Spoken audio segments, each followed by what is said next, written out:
Hola a todos, soy Álvaro Velasco, director de comunicaciones de Sky Alert. Estoy con el doctor Carlos Valdés, él es director del Centro Nacional de Prevención de Desastres, el famoso CENAPRED, y estamos justo en el laboratorio aquí en el sur de la Ciudad de México, laboratorio que es como de estructuras. Le llamamos Laboratorio de Grandes Estructuras. Bienvenidos, Álvaro, es un gusto tenerlos aquí. Muchas gracias, doctor. Queremos platicar con el doctor justo a un año del último gran terremoto de la Ciudad de México, aunque también este año tuvimos otro, ¿no? El 16 de febrero, pero el último que nos dejó marcados el 19 de septiembre, otra vez en la misma fecha.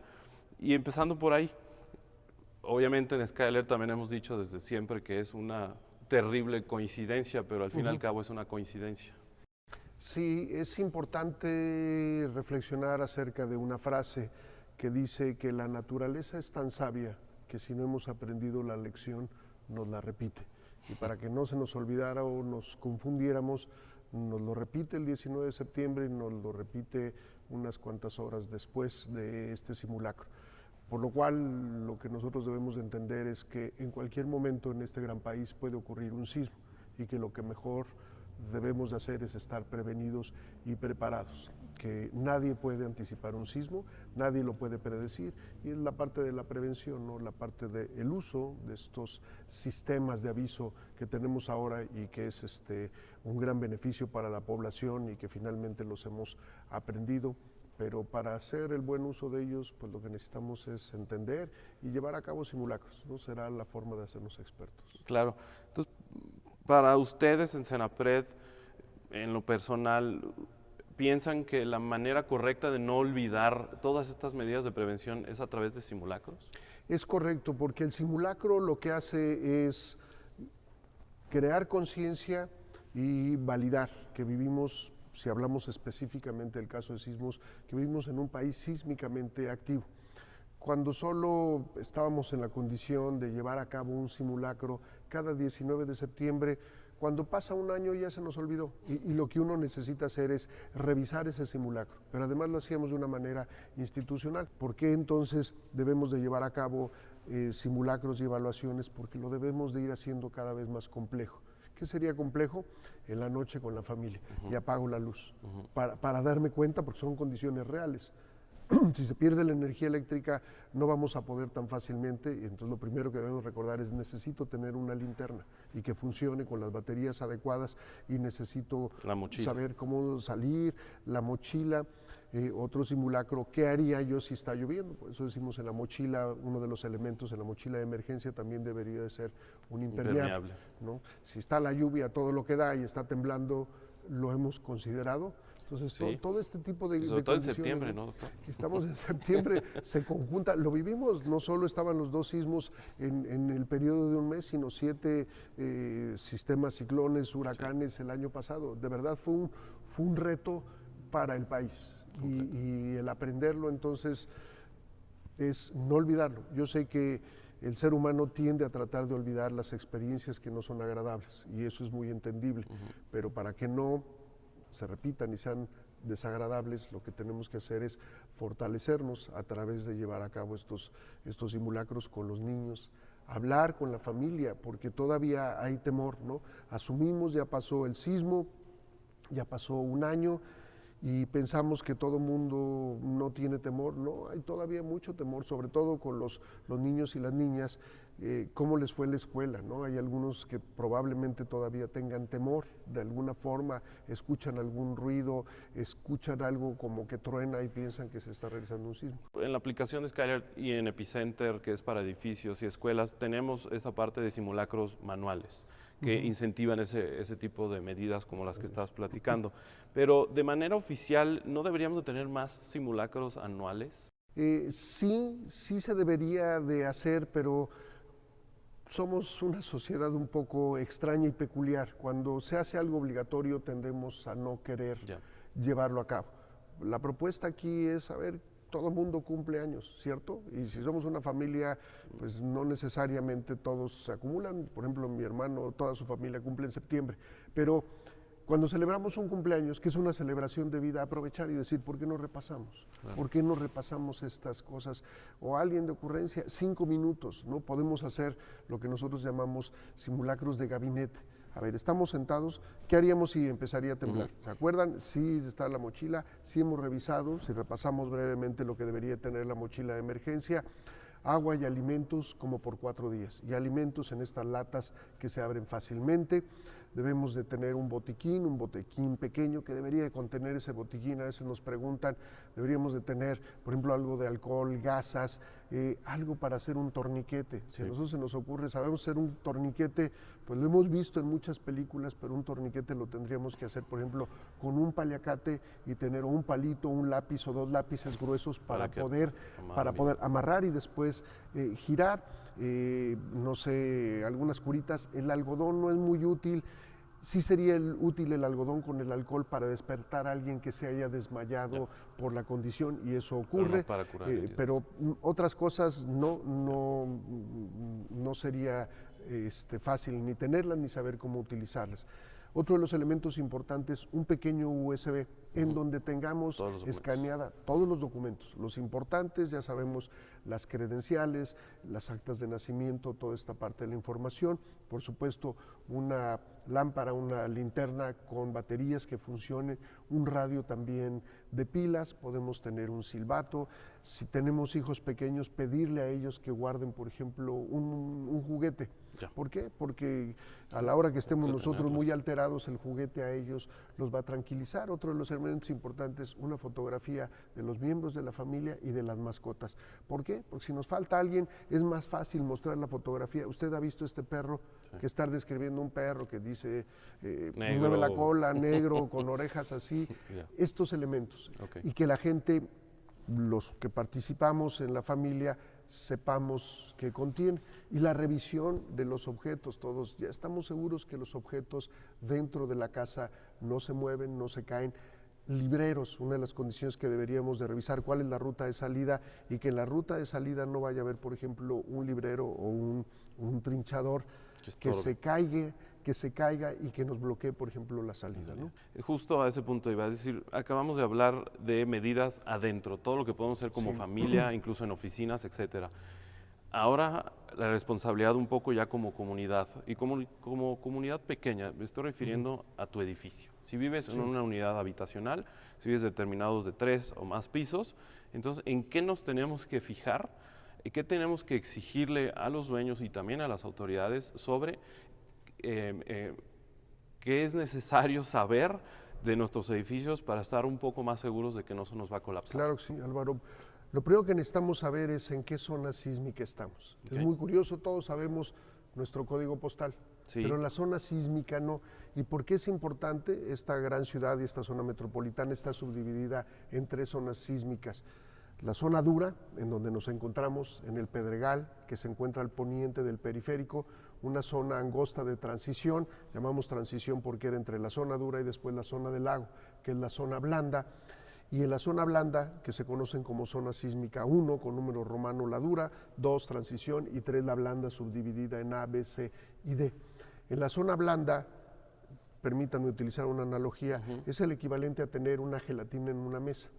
Cuando nosotros golpeamos la mesa, lo que vamos a ver es que la gelatina no solo brinca una vez, la gelatina se queda moviendo. Porque es semisólida y semilíquida. La zona blanda corresponde a la región en donde se encontraba el Gran Lago de Texcoco. Entonces, que va desde Xochimilco. Desde Xochimilco hasta la parte norte, ¿no? Hay muchas imágenes y lo puede ver. Uno puede entrar a la parte de la página del Senapred y ver el atlas, pero ¿qué es Senapred?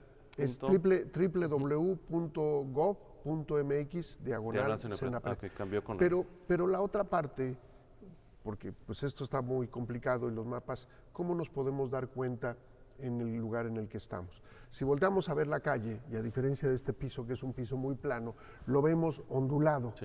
No construyeron el piso ondulado, ¿no? Si vemos los edificios, la percepción del ojo humano es muy buena. Si lo vemos medio chueco es porque está chueco. Entonces vemos la calle ondulada, los edificios chuecos. Y cuando la gente nos dice, cuando estoy en mi casa y pasa un camión de gas o de refrescos, pareciera que está temblando, están en una zona blanda. ¿Cuál es lo opuesto? Si nos paramos aquí frente a Rectoría, en la UNAM, que es terreno duro, y pasa un metrobús, lo que vamos a sentir nosotros es el empuje del viento, pero vamos a ver que el piso no se mueve.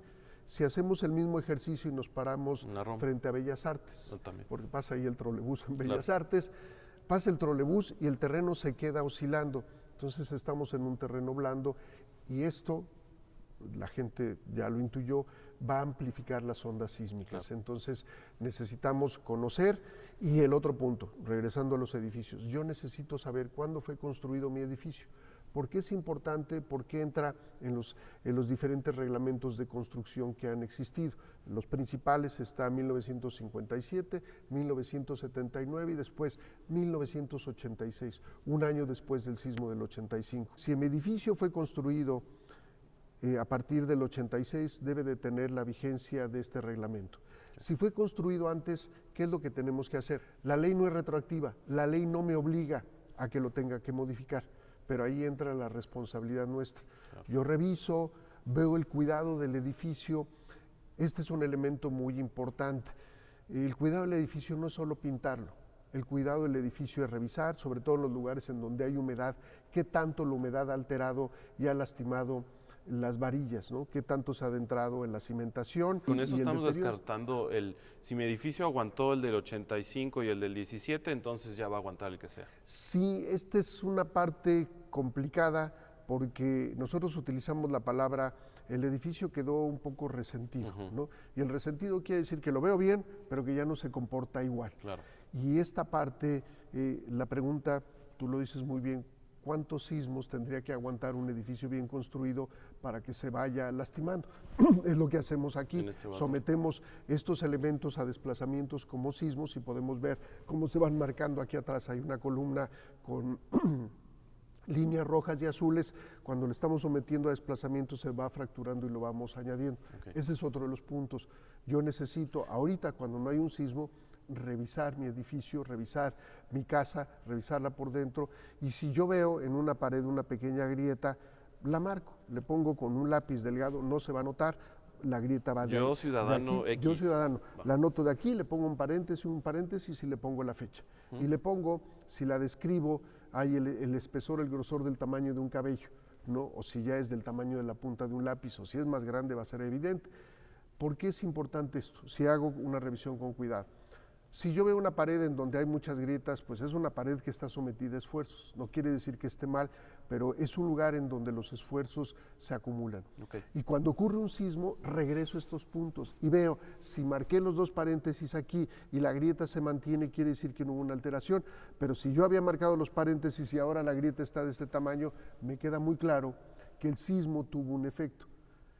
Si no ha habido sismo y yo la regreso a revisar y veo que se está extendiendo, podría ser que el suelo, porque vivimos en un suelo que se deforma y que se hunde, hay una alteración. Todo esto nos ayuda a evaluar, porque lo que sucede, la gente pasa un sismo, ven una grieta, se preocupan, y cuando revisamos la grieta, pues resulta que la grieta tiene hasta polvo o está hasta pintada, quiere decir o que puede no ser sismo, ¿no? otro tipo de material, o no una pared de carga, o no una columna, que es lo que también las columnas son más importantes y más críticas, y también el que uno vea una pequeña fisura no es crítico, lo van a ver, ¿no? Cuando hay una fractura y hasta se observa las varillas, pues claramente la situación es más complicada y más delicada, y ahí habría que tomar acción, preguntar a alguien, decirle cómo lo puedo reforzar. Y ¿Sí podemos confiar en estas grapas que le ponen a las columnas? Porque es igual, cuando nos fracturamos una pierna antes nos ponían yeso, ahora nos ponen una férula, y la férula simplemente es un sistema que es más duro y que está soportando el esfuerzo en lugar del hueso mientras sana. Entonces, si vemos una casa de hace 40 o 50 años, vamos a ver que las columnas eran muy delgadas, 20 centímetros, y si podemos abrirle y ver el tamaño del acero, es muy delgado.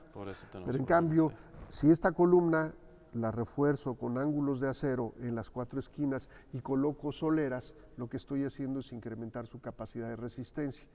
Entonces, una técnica de reparación de esa naturaleza no es costosa y va a fortalecer esta estructura y la va a hacer más resistente. Y si ya hice todo eso y de todos modos tengo dudas, ¿a quién puedo consultar?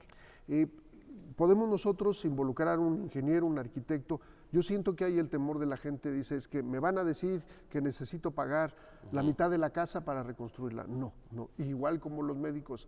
A ver, una opinión como que no me queda muy claro, pregunto a alguien más. La gente muchas veces involucra a Protección Civil. Ya le llamé a Protección Civil y no vienen.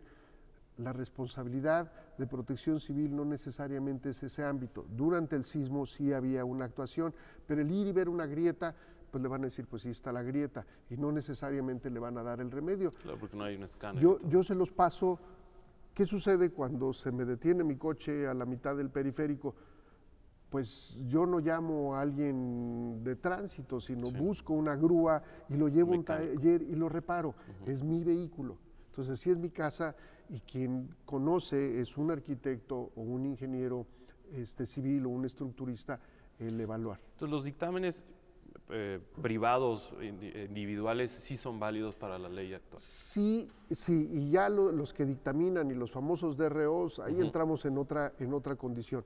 Pero el conocer el estado, y le llamamos el estado de salud de un inmueble, uno puede involucrar a una persona que sepa. Claro, al igual que médicos, pues habrá un médico que nos dice una cosa y estaba equivocado y otros médicos nos dan una mejor opinión. Necesitamos nosotros consultar, pero no es tampoco ni tan costoso ni necesariamente el que nos diga una grieta que cruce una pared no pone necesariamente en riesgo la estructura. ¿Cuál es lo que deberíamos de hacer cuando vemos estas grietas y lo que surgió en el sismo? Si es un elemento, si trabajó ese muro como un muro de carga, lo reemplazo. Porque alguien le va a llegar y póngale cemento y lo pintamos, lo mejor es lo cambio, ¿no? El costo de reparar, cambiar un muro, ladrillo, no es realmente muy caro y tengo nuevo material más resistente. Que puede ayudar varios sismos más. Y en la otra parte, los seguros, ¿no? No aseguramos nuestras viviendas y es un elemento importante. No es tan caro comparado con el seguro, por ejemplo, de un vehículo, y también necesitamos saber sus ventajas y desventajas. Las desventajas serían que al igual que un seguro del auto, no me va a pagar completamente la construcción y me van a hacer una construcción nueva, pero no me va a dejar en términos en donde ya no puedo hacer nada. Ya hicimos todo eso antes de un sismo, antes de un simulacro. Ya llegamos al momento del simulacro o un sismo. Ejemplos muy rápidos. Estoy en un cuarto piso de un edificio que tiene 3 departamentos por piso promedio.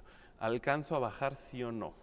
Ahí yo con alertamiento sísmico. Sí, yo lo que le respondería a la gente es, viene la parte de haber llevado a cabo simulacros. Si yo ya hice un simulacro, tomo el tiempo y veo en condiciones de luz y tranquilo y no hay nada en las escaleras, mis vecinos recogieron todo y alcanzo a salir y salgo con tiempo adecuado, está bien. Nada más que hay que acordarnos, el 7 de septiembre estos sistemas de alerta por la complicación del sismo llegó al mismo tiempo. El 7 no, el 19. El 7 no, el 19. Y entonces yo necesito haber hecho esa decisión, pero no empieza y no sé qué hacer y tomo una decisión en ese momento. Por eso los simulacros. Y lo adecuado sería también, si ya estoy a una altura, por ejemplo, yo vivo en un piso 16, ¿no? Yo me he lanzado en las escaleras a todo lo que doy y más o menos alcanzo a salir en un minuto. Pero yo sé que voy solo y que voy volando y que no hay una situación en donde me voy a encontrar a los vecinos. Claro. ¿Cuál es la solución? Nos paramos a la entrada, son 4 departamentos por piso, nos paramos a la entrada de la puerta en donde están los elevadores y en donde están las escaleras, que es la parte más estructural, y ahí nos esperamos. Y ya que terminó el sismo, entonces, la respuesta es nos bajamos todos, porque ahí también la preocupación es que pueda haber un incendio, y lo hacemos. Y ya hemos convencido a los vecinos y que se tranquilicen, porque hay comportamientos muy extraños. Entonces la pregunta es, no hay una regla de oro, nosotros necesitamos de llevar a cabo los simulacros para evaluarlo y lo mejor definir, inclusive en diferentes, si tenemos una casa de diferentes niveles, en cada uno de los niveles cuál es la zona segura. Y es más, que los mismos hijos sepan en su cuarto esta es la zona segura, en la recámara, nos va a dar las herramientas para saber qué hacer. El sismo de hace un año en Skyler, ese día dimos como unos 8 segundos. Decía Puebla fuerte. Incluso en lo personal, en la Roma, con mi oficina, alcancé a gritarles a todos. O sea, viene un terremoto, vámonos, y tenemos muy poco tiempo, porque por lo menos tenemos el conocimiento, a esto nos dedicamos, de que es un sismo con un epicentro muy cercano y que las ondas sísmicas se van a sentir como el diablo, como pasó. Pero 8 segundos Fueron... A ver, 8 segundos es mucho tiempo Sí. si ya sé qué hacer. Exactamente. Y es un tiempo que se va de volada si no sé qué hacer. Por eso esta parte, la seguridad. Y otro de los elementos, porque lo hemos visto a través ahora de muchos videos, la gente empieza, calma, calma, no pasa nada. no. Nadie sabe qué va a pasar. Actúa. Entonces debemos de voltar, Sí. está temblando. Y el decir está temblando, de inmediato los puntos de reunión, aquí lo vemos, las salidas, están las flechas marcadas, lo adecuo. Claro. Esa es la parte en donde podremos trabajar con alertamientos más amplios, Así es. con alertamientos Más muy cortos. cortos, o si el sismo está todavía más cerca y no hay alertamiento, sabemos qué hacer, ¿no? Es Exacto. un privilegio en este país tener sistemas de alertamiento temprano. Sí. Otros países No los tienen. no lo tienen, están molestos porque voltean y dicen México ya Chile, lo tiene. Ecuador, Perú, Todos ellos quisieran. Indonesia. Y hay que recordar que esto es un proceso en donde se ha venido construyendo a través de muchos años y en donde finalmente la prueba de fuego y los elementos que hicieron cambiar nuestra mentalidad fueron el año pasado. Entonces aprovechémoslo, pero hay que sumar. El alertamiento es muy bueno, pero es el último eslabón. Claro. Lo ideal es, tengo toda la prevención. Lo ideal sería, escucho el alertamiento, busco la mejor silla y me siento tranquilamente a esperar el sismo, porque ya revisé evalué, todo. ya revisé, ya sé que es una zona segura, que mi casa lo va a soportar, ya sabemos en dónde nos vamos a reunir, está la mochila de emergencia, entonces me siento. Lo podemos hacer, yo sí creo que a través de ir llevando esta parte de simulacros y de ir siendo conscientes y de ir haciendo las reparaciones o lo necesario para fortalecer nuestras estructuras, seremos una sociedad segura. ¿Se puede? Pues sí se puede. Completamente. Y justo eso, la parte de alertamiento sísmico, y por eso nos apasiona mucho también este tema, es que justo en ese ejemplo de los 8 segundos, no perdimos tiempo en saber si era un sismo o no, si estaba pasando un camión o no. En ese momento toda la oficina actuó, la mitad de la oficina ya estaba afuera y la otra mitad empezamos a salir sabiendo que teníamos el tiempo suficiente para, antes de las ondas más severas del sismo, ya estar en una zona de seguridad. Esa es la parte importante. Cuando no tenemos un sistema de alertamiento, la gente empieza a dudar. Todos empezamos, me estoy mareando y voltea uno a ver a los otros y como que queremos la confirmación. En cambio, lo escucho y es muy claro, ¿no? Y estos elementos son muy importantes. El aseguramiento de que se trata un sismo, ya después veremos, pues a veces es un sismo más pequeño, es más grande, no lo sabemos, pero ya estamos atentos y alerta. Claro, pues los esfuerzos que estamos haciendo en Skyler es justo avisar con intensidades en tiempo real para que la decisión sea correcta por parte de todos los usuarios. Por ejemplo, el sismo del 16 de febrero empezó como un sismo leve. Sí. Débil, leve, moderado, y de ahí rompió y se vio hasta un sismo severo, en este caso fue de 7.2 en Pinotepa, y los usuarios actuaron de una manera ejemplar. Se nota que sí aprendimos algo del año pasado, porque a partir de ese momento, cuando cambió de sismo detectado a alerta sísmica y las alertas de la ciudad, etcétera, fue el momento en que los usuarios reaccionaron y dijeron, ahora sí me voy a poner en una zona de menor riesgo, y dimos hasta 86 segundos en la Ciudad de México para que, fue un tiempal para que todo el mundo se pusiera a salvo, y ese es el esfuerzo que queremos también con este tipo de entrevistas, que sea una guía para que todos hagamos muchas cosas antes y no solo dejar en los últimos segundos que nosotros como tecnología podemos ofrecerles. Pues doctor, ¿algo que quisiera agregar a todos? Nada más, los sismos son complejos, ningún sismo es igual, los es difícil medirlos. Es difícil, complican sus inicios, complican la parte de detección, entonces debemos de llevar a cabo, y pues como lo hace este Centro Nacional de Prevención de Desastres, es la parte preventiva,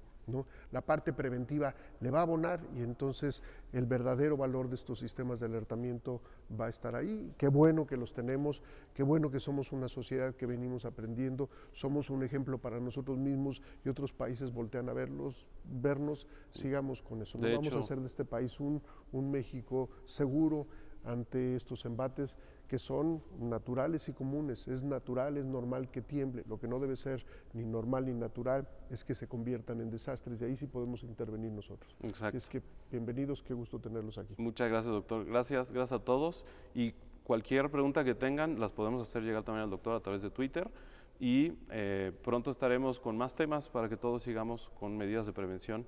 Gracias por estar con nosotros.